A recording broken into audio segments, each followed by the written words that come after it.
Bonjour à tous les amis. Alors une petite vidéo aujourd'hui et le sujet va venir d'un commentaire que j'ai eu d'un abonné qui suit déjà depuis longtemps cette chaîne, qui a commencé avec l'ancienne chaîne et qui suit maintenant cette nouvelle chaîne. Et ces commentaires qui venaient de temps en temps sur des vidéos que je faisais, c'était sur le sujet du Maegiri ou du front kick, selon la discipline que vous faites. Et donc, moi, je vais parler du Maegiri, comme je viens du karaté. Donc, du Maegiri et cette manie, comme il stipule à chaque fois, et cette manie en karaté de poser la jambe vers l'avant une fois le Maegiri frappé. Et pourquoi c'était assez récurrent de voir cette pose de jambe vers l'avant après la frappe d'un Maegiri. C'est pas toujours, mais c'est vrai que c'est très fréquent. Et donc, je vais essayer de l'expliquer ça, mais je vais pas essayer de l'expliquer en disant oui, à l'origine, c'était parce que ceci, parce que cela. Je vais plutôt prendre pour l'expliquer les raisons que moi on m'a données lorsque on m'a enseigné le Maegiri par le professeur, les professeurs que j'ai eus, et les raisons qui faisaient qu'on avait tendance à poser cette jambe en avant après la frappe. Alors, une des premières raisons, c'est que, mais obligatoirement, on va être obligé d'aller, maintenant que je réfléchis en même temps, parce que je prépare pas les vidéos, moi, on va quand même être obligé d'aller vers ce qui se faisait auparavant, le pourquoi. Donc, si on part du principe que en karaté, la discipline n'est pas une discipline offensive, mais une discipline défensive, on part du principe que le Maegiri... attendez, Nero, pas bouger. On part du principe que le Maegiri intervient en contre. À partir du moment où on part du principe qu'il intervient en contre, alors quelquefois on pense que le Maegiri est une attaque pour les gens qui sont pas habitués au karaté ou des gens qui ne pratiquent pas.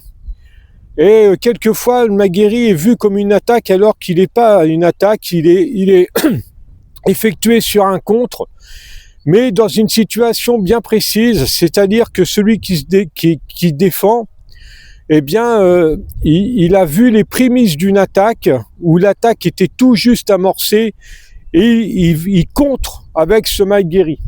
En karaté, on appelle cette situation-là, on appelle ça du sen no sen. C'est-à-dire, on a entrevu la prémisse d'une attaque de l'adversaire et on va au devant de cette attaque en contrant en Maegiri. Et pour les gens qui sont pas habitués ou qui ne pratiquent pas, ils peuvent voir que c'est cette façon de se défendre comme une attaque, mais en fait, c'est un contre. Et à partir de ce moment-là, où on a contré en Maegiri, vu que on n'est pas sur une action sportive, mais on est sur une action martiale, on est dans la continuité de l'action. C'est-à-dire, on va jusqu'au bout de son action. C'est une des raisons du pourquoi on pose vers l'avant. C'est-à-dire que le Maegiri est à la fois une frappe et un déplacement qui permet de rester dans la distance pour continuer, l'attaque, la contre-attaque que l'on a amorcée. Ce qui permet, après le Maegiri, d'éventuellement de travailler avec les points. En plus, sur le Maegiri, lorsque l'on frappe en karaté, on a deux... Moi, je parle comment on me l'a enseigné. Après, peut-être que pour d'autres, c'est différent. Mais moi, je vous parle comment on me l'a enseigné. On a deux possibilités de frapper le Maegiri. On a une possibilité de le frapper avec un coup pénétrant, en le frappant koshi par exemple, c'est-à-dire avec le dessous des doigts de pied, la partie charnue des dessous des doigts de pied, avec un coup pénétrant, très sec, et une autre façon où on va le frapper d'une manière plus lourde, la technique est identique, la finalité est différente dans son appréhension, c'est-à-dire que on va travailler avec une frappe plus lourde qui va être aussi en recherche d'efficacité, mais plus sur une poussée, un peu plus sur la poussée. Les gens qui combattent, je pense qu'ils me comprennent dans ce que je veux dire. Et donc on travaillait sur ces deux aspects-là. Quand on travaille plus sur la poussée, eh bien obligatoirement, lors de l'impact, il y a un recul qui se fait, et donc la pose vers l'avant continue l'action de contre-attaque et permet de rester dans la distance, de rentrer dans sa distance de point, par exemple, de frappe au point, par exemple. Le Maegiri qui est frappé de manière très sèche et pénétrante, eh bien, il peut avoir deux résultats, c'est-à-dire que vous êtes, par exemple, vous le prenez plein plexus, ou vous êtes dans votre phase d'inspiration. Moi, ça m'est arrivé. Combat, je peux vous dire que c'est fini pour vous. Terminé, c'est KO technique, c'est fini. Le combat est terminé. Moi, j'ai pris quelques Maegiri comme ça, et c'est un coup de pied qui est extrêmement puissant. C'est un coup de pied qu'on voit plus beaucoup sur le karaté sportif, mais néanmoins, moi, il était beaucoup utilisé, le Maegiri, parce que c'est un coup de pied qui est extrêmement puissant lorsqu'il est bien exécuté, de manière précise, bonne distance, bon timing. C'est un coup de pied qui est vraiment destructeur. Et je voudrais rajouter aussi que un point important aussi sur le Maegiri, c'est que, et là je vais parler quand même de l'origine du karaté, je suis obligé d'y passer par là. Le karaté, il n'y a pas de règle dans le karaté. Il n'existe aucune règle en karaté. En karaté, on a le droit de tout viser, absolument de tout viser. Et à partir du moment où on part de ce principe-là, eh bien le Maegiri ouvre beaucoup de possibilités. Il ouvre les possibilités sur les génitales, il ouvre les possibilités sur le genou, il ouvre les possibilités sur les côtes, il ouvre plein de possibilités au niveau de l'aine, enfin bref, la colonne vertébrale, bon bref, le coccyx, il y a plein de possibilités qui s'ouvrent à nous avec ce Maegiri, et qui aussi, eh bien, permet de justifier aussi cette pose vers l'avant. Donc c'est quelque chose qui est important à connaître, à savoir, et qui peut permettre, eh bien, d'expliquer, eh bien, pourquoi on le voit souvent.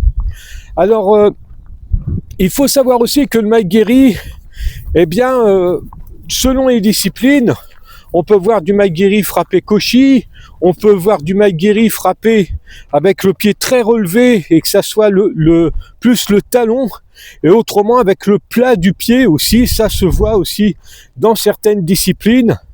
En karaté, eh bien, il y a des zones de frappe qui existaient que l'on ne voit plus, ou moi, à ma connaissance, moi personnellement, j'en connais plus qui sont capables de frapper comme ça, mais lorsque j'ai commencé, eh bien, il y avait encore des anciens qui frappaient le Maegiri avec la pointe de leur gros orteil. Et ils avaient les pieds qui étaient préparés pour ça. Ils préparaient leurs pieds pour pouvoir frapper comme ça. Et c'était des coups qui étaient extrêmement efficaces. C'était des coups qui étaient très pénétrants. Et mais par contre, moi, je frappe avec mon gros orteil, il pète. Hein. Je vous le dis. Mais donc, c'était des gens qui préparaient leurs membres à pouvoir taper comme ça. Donc c'est quelque chose qu'il faut prendre en compte dans ce que l'on voit sur cette frappe en karaté, avec ses poses vers l'avant. Donc comment je peux le résumer? Eh bien, je pourrais le résumer en disant que l'objectif, eh bien, c'est la continuité de l'action, parce que le combat il doit être très court, vu qu'on a le droit à frapper toutes les zones, sans aucune distinction, absolument toutes les parties du corps peuvent être frappées. Eh bien, à partir du moment où on a enclenché, eh bien, cette attaque, cette contre-attaque, eh bien, on va jusqu'au bout de l'action, tout en sachant qu'aller jusqu'au bout de l'action, ça veut pas dire de faire 15-20 techniques, ou ouais, j'exagère un peu, faire 5-6 techniques et se faire contrer parce qu'il y en a aucune qui passe. Bien sûr, si ça passe pas au bout de 2, 3, 4 techniques max, eh bien sûr, on revoit sa copie. C'est évident, on va pas attendre de se faire contrer. Mais bon, voilà. En plus, si le Maguire avait touché, eh bien, la repose devant permettait de finir l'action. Et donc, voilà une petite raison, voilà l'explication que je peux donner sur ce Maguire avec la repose vers l'avant. Il est important par contre parce qu'on voit quelquefois des Maguire qui sont donnés avec la pose vers l'avant, mais où il n'y a pas eu de retour de jambe. Alors ça, on peut faire ça avec quelqu'un qui est novice. Vous faites ça, un Maguire pose vers l'avant sans qu'il y ait eu de retour de jambe. Vous faites ça avec quelqu'un qui a un petit peu de bouteille. Je peux vous assurer que le balayage est recta. Soit le balayage est recta, soit si vous avez un genou en moins. Ça, ça sera obligatoire avec quelqu'un qui a un petit peu de pratique. Donc voilà ce que je peux vous dire sur tout ça. N'hésitez pas à partager votre avis sur ce sujet-là.